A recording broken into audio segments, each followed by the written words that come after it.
Welcome to 3 Count Commentaries. After watching Triple H butcher Monday Night Raw, he gets a second opportunity to butcher NXT. Let's see how it turned out.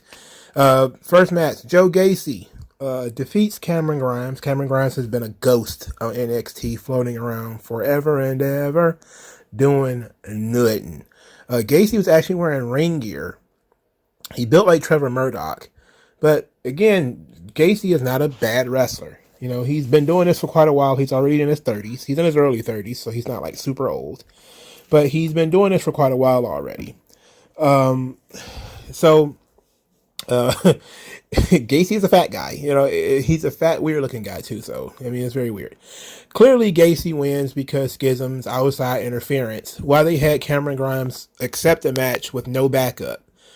Got to be the weirdest thing that they do with baby faces is babyface is clearly going to be outnumbered 3-1, 4-1, or whatever. And you continuously have a babyface accept matches in this way where you could have just brought 3 other guys with you, especially since you just won a 6-man tag, if I remember correctly. You could have picked 2 other guys, 3 other guys to load up and come with, even if you were going to lose anyway. I mean, I get it. You know, babyfaces are supposed to fight valiantly, but there is a point where you go from being a valiant babyface to being an idiot. You know, Cameron Grimes probably crossed this line at this point, but this was the last match. They promised us this was the last match. Now, in terms of Schism, one of the things that people have been talking about, and I heard this through the JD from New York and Don Tony podcast that they did about how Ava Raine doesn't need Schism. And I don't want to criticize them too much, but this criticism, I think, makes 0 sense. So, because I don't think I addressed it when I talked about this video, when I talked about her joining Schism in the first place, I talked about it being a good thing. Let's talk about it right now for a second. What did you know about Ava Raine?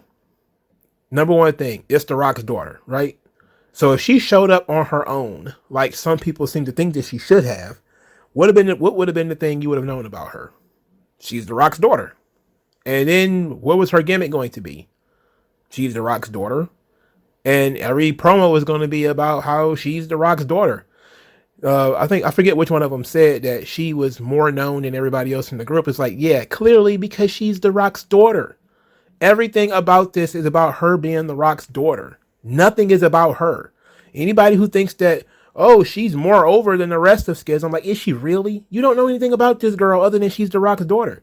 You've never seen her cut a promo. You've never seen her work a match. You've never seen her do anything. She has 0 track record.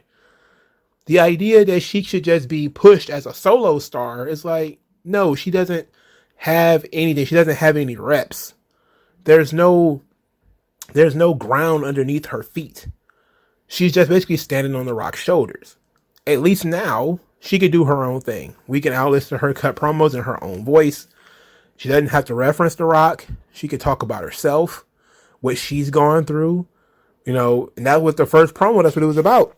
Not anything to do with The Rock. But when she went through a personal tragedy, which is her injury, and nobody had her back, it didn't matter that she was The Rock's daughter at that point. You know, and then when Joe Gacy kind of followed it up by saying people always asked her for stuff. Well, why would they do that? Because she's a wrestling princess. So they figure she's going to get a nice little spot, you know, yada, yada, yada.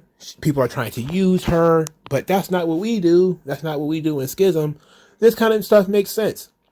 Of course, she's going to be more well-known than the rest of Schism. Because she's The Rock's daughter, she's probably going to have more followers than everybody in the group probably combined. Yes, she's going to benefit the group more than the group is going to benefit her. But the group does benefit her. The group benefits her because she can actually do something different rather than just being The Rock's daughter. And it's something that they learned from what they did with The Rock. You know, because when The Rock was on his own, he was Rocky Maivia. What was he doing? He was Rocky Johnson's son. That's all he was known for. He was Rocky Johnson's son, blue chip athlete. You know, who hell cared that he played in Canadian football and NCAA, or he was teammates with Warren Sapp or whatever? Nobody gave a shit. Nobody cared. But his first WrestleMania, he got to wrestle Rikishi, who was the Sultan at the time, which was his family. He got to win, and then he did the father-son moment at WrestleMania 13, I think it was. Because that was his gimmick. His gimmick was that he was Rocky Johnson's son. And then how did that work out? It flamed out. They ended up having to put him in the Nation of Domination. They ended up having to put him in a group anyway to give him other people to work with and to bounce off of, to give him something else to talk about other than who his dad is. So they just basically cut out the middleman. They didn't go through the Rocky Maivia part. They just decided, we're just going to throw her in this group. She's going to be the odd person out. But if you explain it correctly, this thing can work. And I think that it's already starting to work. There's people who I saw who were very negative on Schism 2 or 3 weeks ago. They're actually starting to warm up to the idea now. It's not a lot of them. I'm not saying like there's going to be this tidal wave of change. But there are people out there who are now more open-minded because somebody that they genuinely like is involved. So they now are softening up and listening to the promos. They're looking at the presentation of the gimmick. You know, what is the content of their saying? And it's helping that they're actually evolving Schism.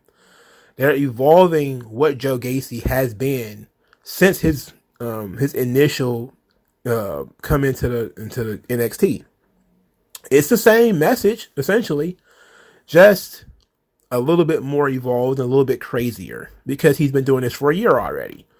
It started out slow, and I really enjoyed that they gave Gacy the time to let that character breathe. And he really got, remember that people used to think Gacy was canceled. He thought he was canceled after the first week. He thought, oh, Gacy is over. It's done. It's done.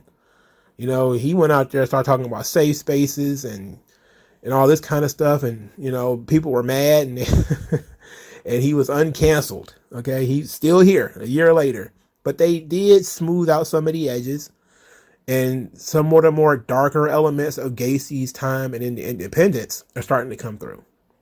So I think it's a good vehicle to get somebody started. No, you're not going to set the world on fire with the goddamn grizzled young veterans. I know a lot of people are pining for the boring grizzled young veterans to come back. Look, these two guys as being bump machines for Ava and Gacy is probably the best usage of them. I like the grizzled young veterans when they were in NXT UK. The moment they came to the United States, crickets. Nobody gave a damn, you know. And it's not until they got changed that anybody actually cared. So I like Schism. You know, I like the message. I love the character work. It's starting to really come around. I'm not sure we need Gacy and Trunks, but I guess him wrestling like IRS is also not a positive. So I don't know. I don't know. All right. Next segment. Nathan Fraser comes out of the trainer's room. He vaguely talks about being injured. He's talking to Axiom, who is his rival / best friend. Like an anime or something. JD McDonough walks over and he's a doctor. So he can look at Nathan Fraser, how he's hunched over, the bulges in his back. He diagnosed him with a herniated disc, or at least he guessed. He's estimating, I'm guessing, that he's got a herniated disc and maybe some spinal damage or some neck damage or whatever. And Axiom they get back and forth. He goes back and forth with JD McDonough. McDonough tells Axiom he knows nothing about pain. You will know pain. Then say he's going to teach him about pain. And then they agree to have a match later, which was our weekly NXT UK work rate match. JD McDonough versus Axiom ends in a referee stoppage after JD McDonough really brutalizes Axiom's knee. The match itself was fine, but the finish is oddly reminiscent of the stuff they did at NXT UK. If you didn't see NXT UK, you didn't watch it. They did an entire story of JD McDonough and A-Kid, where JD, well, it was what the fuck was his name? I've been calling him JD McDonough so much, I can't remember what his real name was. Jordan Devlin. Okay, yeah, that's what his name was, Jordan Devlin. Jordan Devlin and A-Kid. They had some really good matches on NXT UK, and it started with Devlin kind of twisting on A-Kid's knee. And they did a thing where He won by submission after he destroyed A-Kid's knee, and then they did a thing where he had to come fight back from underneath and all that kind of stuff. It was fun. So I'm guessing they're just kind of going back to that under different names, which means they're already doing remixes. You know, Sean, what are you doing?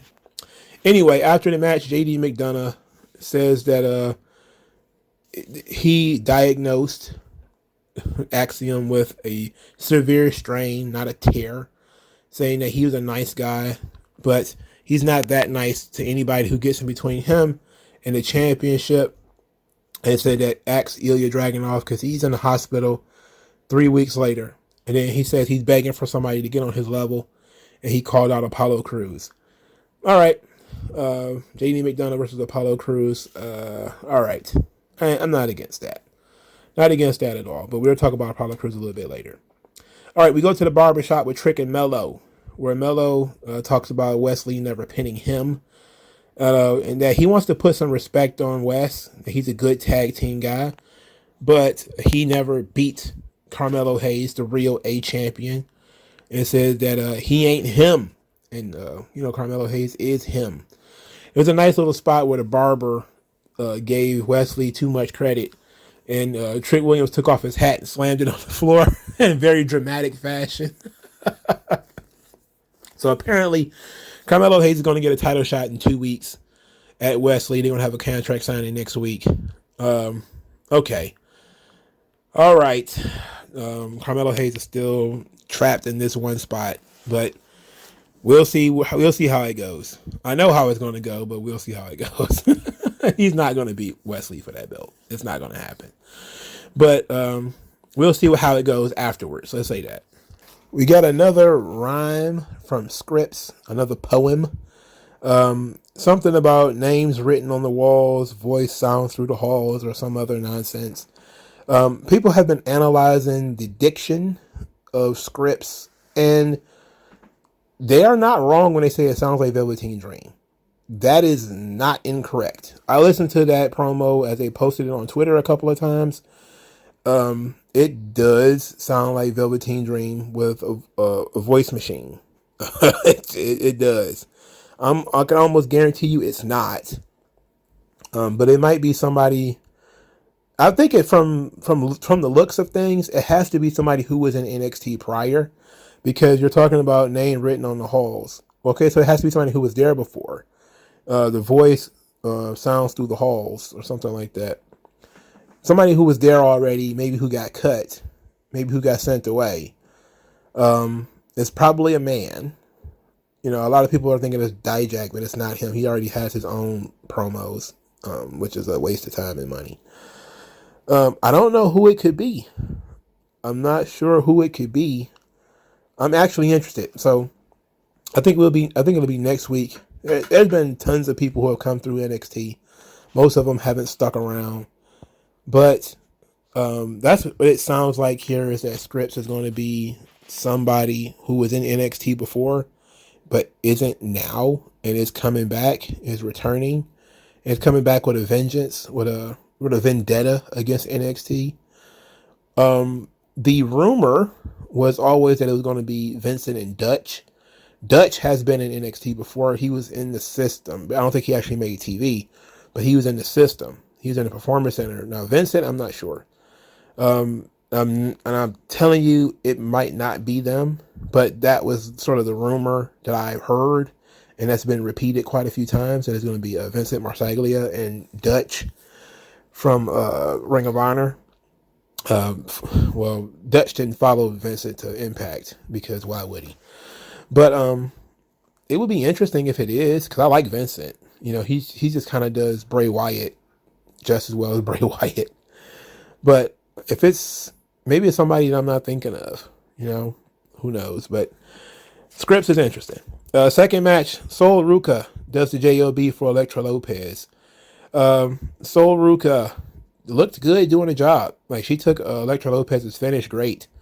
It was like a big double choke slam. Like, you're a woman with like almost no upper body strength, which means your opponent definitely going to have to jump for this double throat choke slam thing. And Sol Ruca is very athletic. So she made it look good. Indy Hartwell jumped Elektra Lopez from behind, beat her up, leading to their feud, going to continue their little feud here.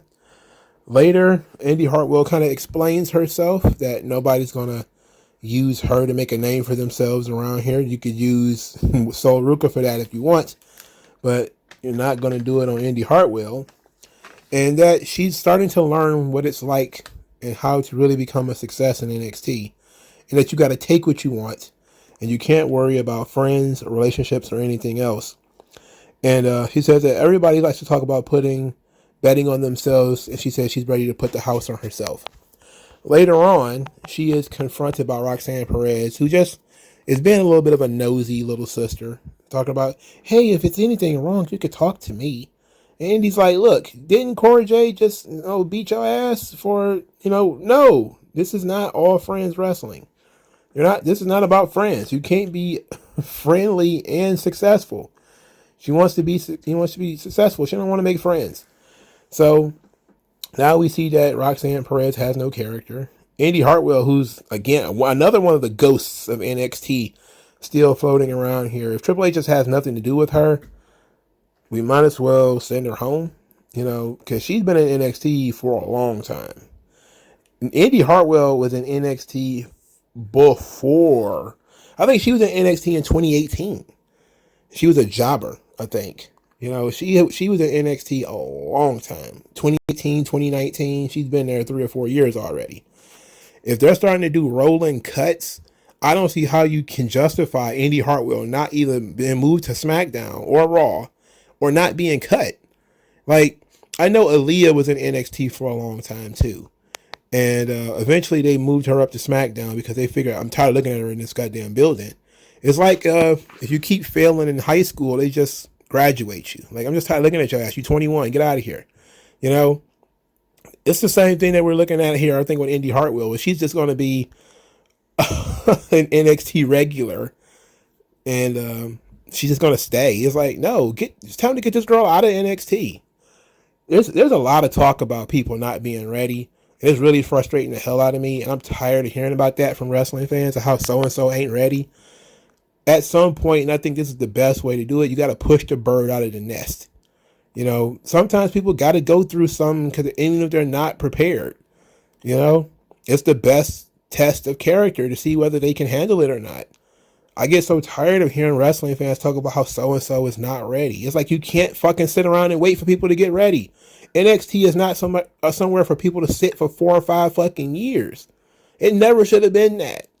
It never should have been a place where somebody like Indy Hartwell can go and disappear for years and years.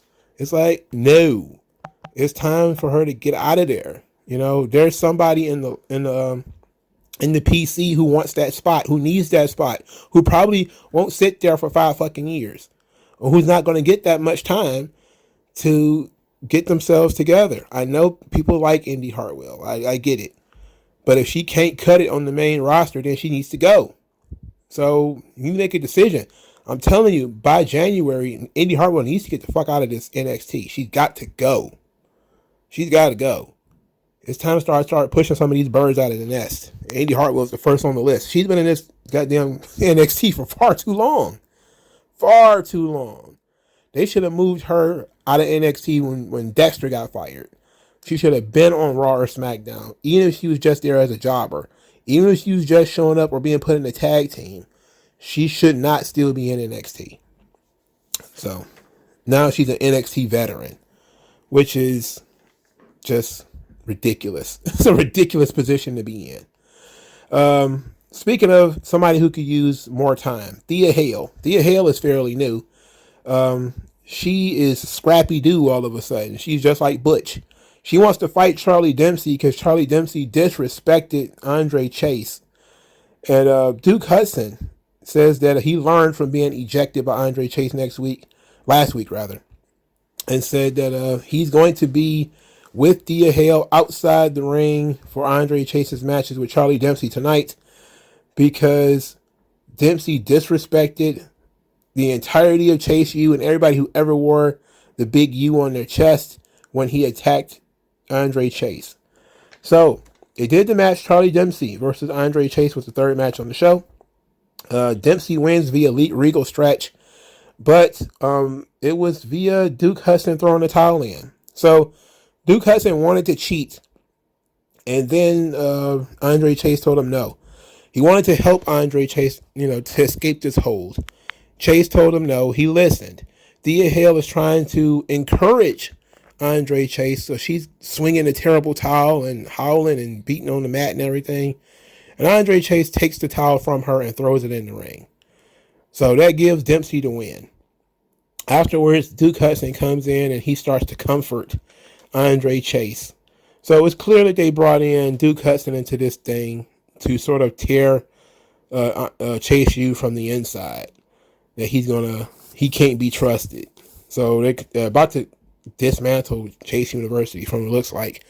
The whole vehicle was probably built for Bodie Hayward anyway, and then he got fired. Apparently Bodie Hayward got fired because he had some heat backstage. Apparently he wasn't really a good student in terms of, there's a couple of stories floating around. We don't know how true they are, but let's just go off of some of the speculation. Some of the speculations were that he didn't show up to some shows. He no-showed some events. There was also some stuff about him showing up to events late. Some other things like lack of progression and that kind of stuff too. But that's the kind of, like, if you was to look it up, those were the kind of things that would pop up. But it's hard to tell what it really was. But this whole thing, this Chase University stuff, was basically Bodie Hayward's introduction to NXT. He never got a chance to do anything else. So now that he's gone, I could see them probably looking at it in a way where, let's get rid of it. Like, I know it still kind of works for some people because they like Andre Chase, and I actually like Thea Hale. I think she's doing a good job of selling her character with her facial expressions and really playing a character, being very energetic and obnoxious. It's working out. I don't know. Maybe we'll see whether they stick around or not. Okay. Toxic Attraction. JC Jane was just leaving the mall, which I already called cap on. We know that she ain't going to no mall. Anyway, she called Mandy Rose on Skype or whatever, videogram or whatever the fuck, I don't know. Talked about how she's nervous to go to the arena because of Alba Fire. Mandy said, well, don't go. Just come to my house and we'll watch scary movies or some shit. So then she decided she'd rather do that than go hang out with Alba Fire. And then as she's leaving the mall, quote unquote mall, the mall security pulls her over. And of course she gets attacked, and it's Alba Fire. Alba Fire reminds Mandy Rose that she said she was going to take out Gigi and JC, and she did it. And next week she's going to be the last woman standing. And it's going to be a last woman standing match between Mandy Rose and Alba Fire. Okay. I'm guessing this is how Mandy's going to lose the title. I'm not a fan. Again, not a fan of this Alba Fire thing. And I cannot imagine that Alba Fire loses this match. If Jesus Christ, could you imagine if she loses this match too? It'd be like, Jesus Christ, can you? And I've been, we complain a lot on this, well, I do, about the work raters. Alba Fire being one of them. NXT UK stuff, not too much on the character. Like, she's finally got a character, which is good. But the work rate folks getting on this roster and just building a nest. And that seems to be where Alba Fire is. I think she should have been called up to Raw or SmackDown. She's another one that I think it's been NXT too long. She was NXT UK Women's Champion for like a full year because of the pandemic, so you got to put an asterisk there. She was technically the champion even when the thing was shut down.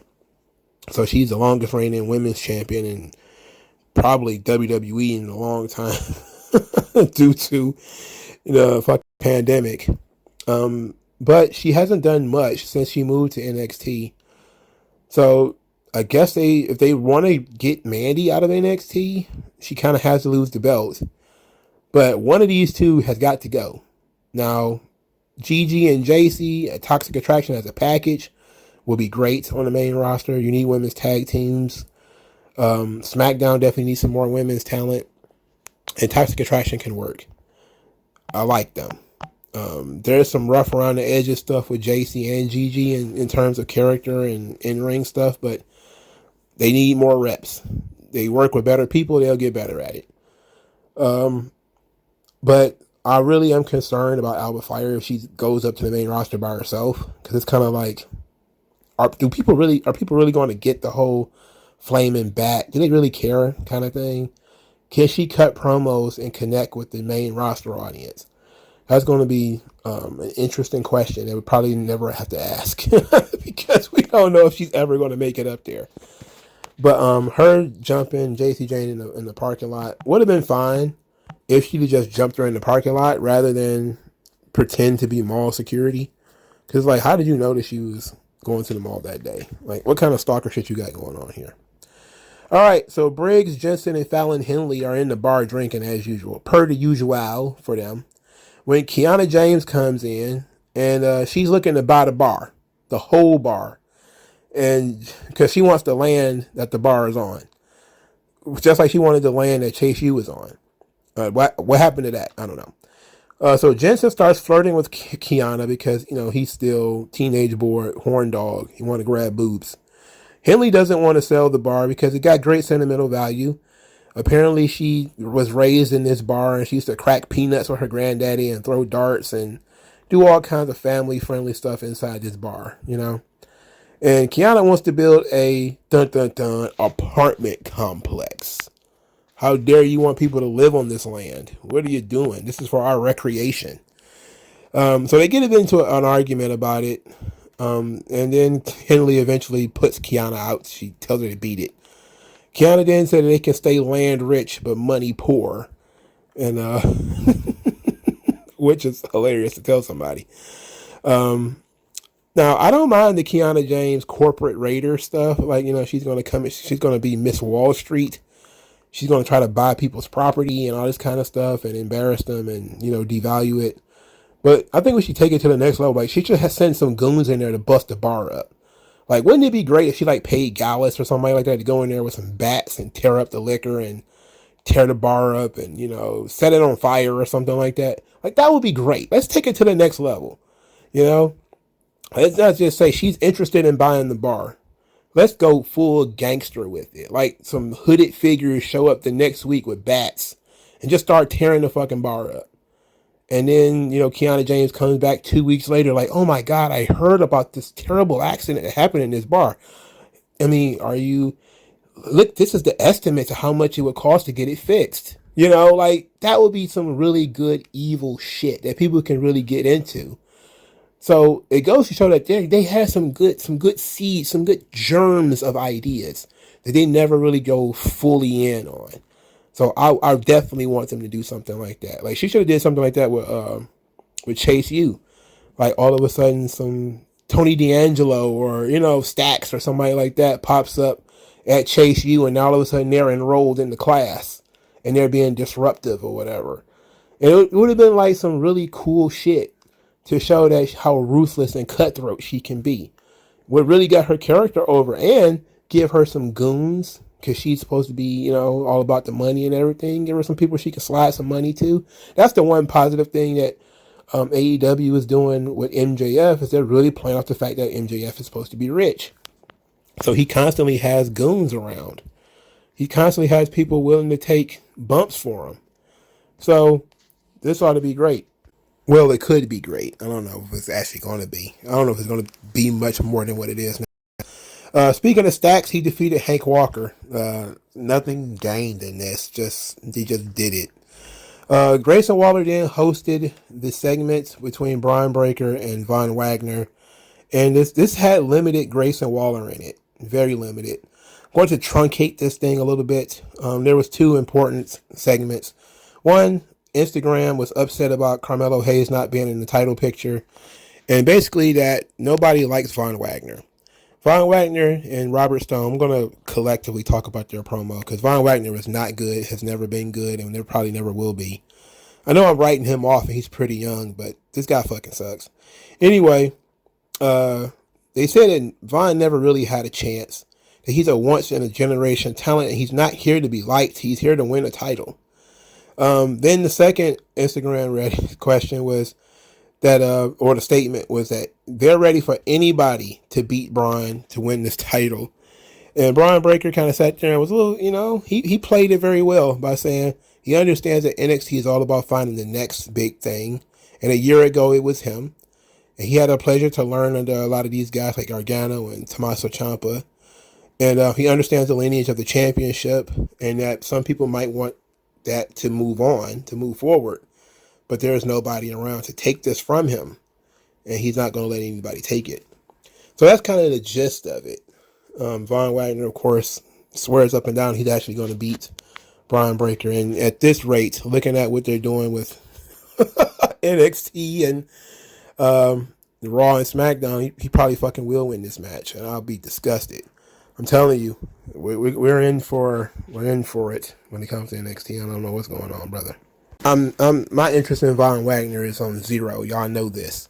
I don't even play these Von Wagner games. All right, Wesley says that he's been thinking about what Carmelo Hayes said, and that Carmelo Hayes is right, that he has not pinned Carmelo Hayes, and Carmelo Hayes made the title what it is. But people should stop counting him out, that his career was supposed to have been over in April, and here he is, that he's a tag team wrestler. He never should have been a singles champion, but yet here he is, and that next or in 2 weeks or whatever, he's going to beat Carmelo Hayes, which probably will happen and piss me off anyway. But it was okay. They really need to add some herbs and spices to Wesley.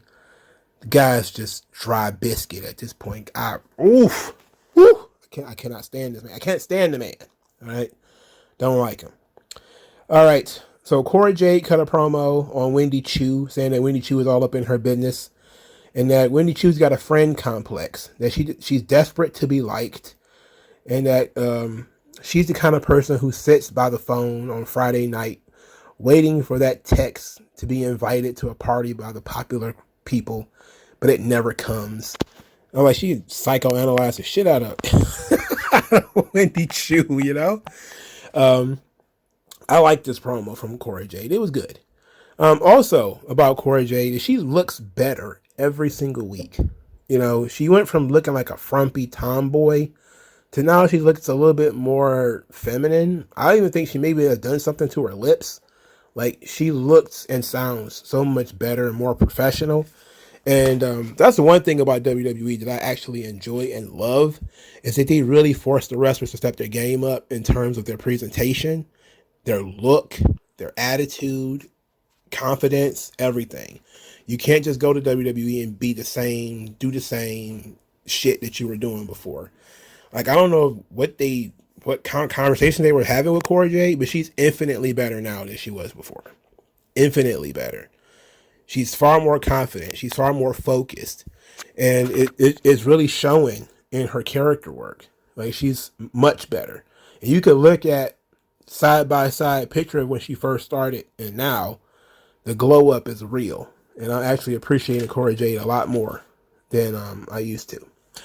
Apollo Crews is hanging out in Nigeria because he's the guy who's doing the big search for Africa's next WWE superstar. Despite the fact that there's a couple of African wrestlers in the United States that WWE hasn't signed yet. One of whom even tweeted at WWE that she's been in this country for quite a while now and has been wrestling. I think she even wrestled on TV. Did she wrestle on Dynamite? I'm talking about Queen Aminata, by the way. I don't know if she wrestled on AEW TV. I'm pretty sure she was in NWA. But then again, I ain't sure. But she's also not like the biggest independent wrestling star in the world. But for them to be doing tryouts on her home continent, and she's like literally in their backyard, is hilarious. It's literally hilarious that, that kind of happens. Like, there's no Africans in America, so clearly we're going to Africa. And all the Africans are like, wait a minute, you're not doing nothing. Like, you ain't looking hard enough. You're right here. But anyway, Apollo Crews sends out a video message saying he's going to be the next NXT champion because Bron Breakker finally said his name in that promo with Von Wagner. I am interested. I'm far more interested in other people wrestling Bron Breakker, but Apollo Crews, okay, cool. Then we get the 5-minute challenge, Brutus Creed versus Damon Kemp. Damon Kemp said that Julius got lucky, but he still got 5 minutes for Brutus. Brutus attacked him brutally before the match. beat him up. Then Damon Kemp wins the match by disqualification because Brutus Creed bashed him with a chair. Then said that he's always going to be a better man than Damon Kemp before hitting him with the chair again. Brutal. This is exactly what it needed to be. When you say I wanted to get 5 minutes alone with somebody, you don't typically mean I'm going to pin you in 5 minutes or I'm going to beat you in 5 minutes. It means I want 5 minutes to whoop your ass. And that's what Brutus Creed did. We finished this feud with Brutus Creed whooping Damon Kemp's ass. Good. All right. Well deserved because Damon Kemp is a cunt. But Sangha and Veer is watching them from the mezzanine, the balcony. Our good Indian friends are like cracking their knuckles and adjusting their ties and everything. And the Creed brothers are kind of just, daring them to come down. But this match was important because this is where the crowd felt like they were really into the show. Like, because the Creed brothers are super over. And this storyline with the destruction of Diamond Mine has been excellent. It's been very well done. So the crowd was definitely into this. I wish they had put more emphasis on it and actually promoted it more. This is certainly an angle, which would have been a feud closing angle, where you should have put some more promotion on it. Instead of having that super long ass Axiom versus JD McDonough match, you should have put more emphasis on this. But this was still very well done. Donovan Dijakovic did a promo, but something shit about justice. What's an injustice? You getting another chance. Again, there's people in NXT who deserve better, and we're dealing with this gigantic traffic cone called Dynamite Dijak, or whatever the fuck they're calling him now. He sucks. Who cares? Moving on promptly. Nikita Lyons and Zoe Stark are defeated by Katana Chance and Kaden Carter. 450 splash plus the neck breaker is the finish. Zoe Stark is the one who takes the pin. They do a spot in the match where I think it was Nikita Lyons almost punched Zoe Stark because one of the smaller girls ducked. Okay, so after the match, well, before we get to the heel turn, Katana Chance and Kaden Carter. The theme of this episode is why the hell are they still in NXT? These two have been in NXT forever, especially I believe Kaden Carter. I'm pretty sure she was in NXT in 2017. I'm pretty sure she's been here 5 years. I'm pretty sure she's been in NXT for 5 years, either 4 or 5 years. Casey Katana Chance, probably about as long. Now, I know for her, she took some time off because she thought she was going to quit the business. So you could take that time off and say, okay, she hasn't been there for 3 or 4 years straight because, there was that time when she was contemplating quitting the business. But both of them have been on this roster forever. They're just now becoming successful, and they have been on this roster for years and years and years. At some point, clearly not now because they just now got the tag team championships, but clearly at some point, it's time to get them off this roster and freshen it up. That's the thing about NXT that makes it NXT. Constantly refreshing it, constantly bringing in new talent, churning in new talent.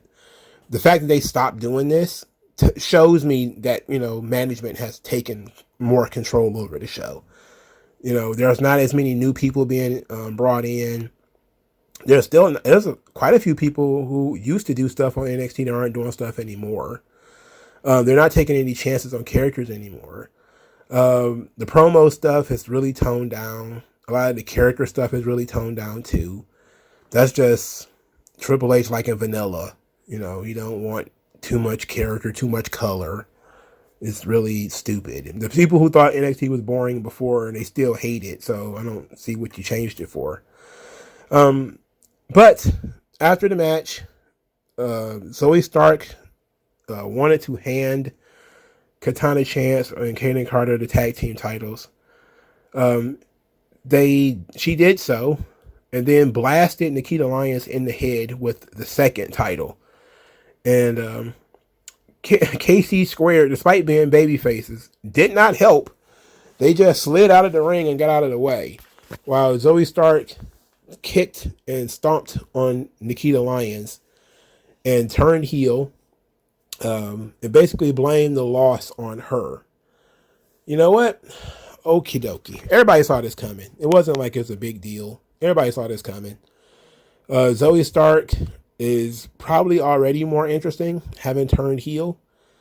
But I don't know if this is the direction I would have gone with Nikita Lyons. But she's not ready yet. She's not ready yet. You know, that albatross where people don't like you, they just say you're not ready. As if they actually care when it comes to people who they actually like. You know? But that's the excuse when we can't go with anybody despite the fact that they're over and they're interesting. He's not ready yet. What the fuck that's supposed to mean? This is fucking wrestling. They better get ready or get pushed aside, you know? But Zoe Stark, who is one of Triple H's favorites, one of Triple H's girls, he had her running the drills and all that kind of stuff at the tryouts. So we know that he likes bland, boring Zoe Stark. And he's going to make sure Zoe Stark is featured, even if he has to tie her around goddamn Nikita Lyons' waist to have her drag Zoe Stark around. I mean, the crazy thing is when they did the old walk into the building spot, I'm talking Zoe Stark looks like a bitter old hag. But even though she looks that way, Nikita Lyons looks like she's a 40-year-old mama of 3. I mean, just look how she comes in. She's like a full-grown female, not a full-grown woman. I'm talking female. You know, I'm talking full-grown adult. Like, her body is just that mature. I'm talking, she looked like she just hangs out in the kitchen all day. You know, it's excellent. It's a blessing. And then she's hanging around with this hag. You know, Zoe Stark is a hag, bro. But she's a hag who got a lot of athleticism and a lot of mobility. She is a great athlete. She just doesn't have that much in the way of personality. You know, she didn't develop her personality. So now she's going to be the female Roderick Strong, where she's going to be a great in-ring worker who's going to be an absolute albatross around the neck of anybody she works with. And I have she's going to get a reaction because people like Nikita Lyons. So she got a pretty good reaction here, even though people saw it coming. There's enough people who like Nikita Lyons that this matters to them. Even though we kind of, again, you saw this coming the moment it happened. The moment they teamed up randomly, you're like, okay, well, we're just waiting on one of them to turn on the other one. Since like last week or 2 weeks ago, everybody knew it was going to be Zoe Stark and it was going to turn.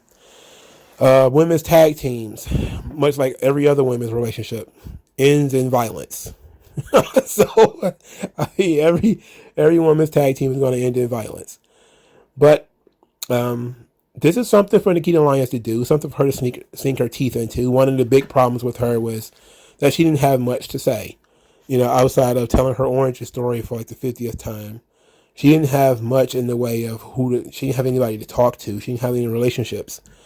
So they kind of went with the old contrived, my partner doesn't like me, which is the exact same thing they just did with Cora Jade and Roxanne Perez, which definitely should have said we should do something different, but they're relying on tried and true wrestling tropes, which again is what comes from stale vanilla booking.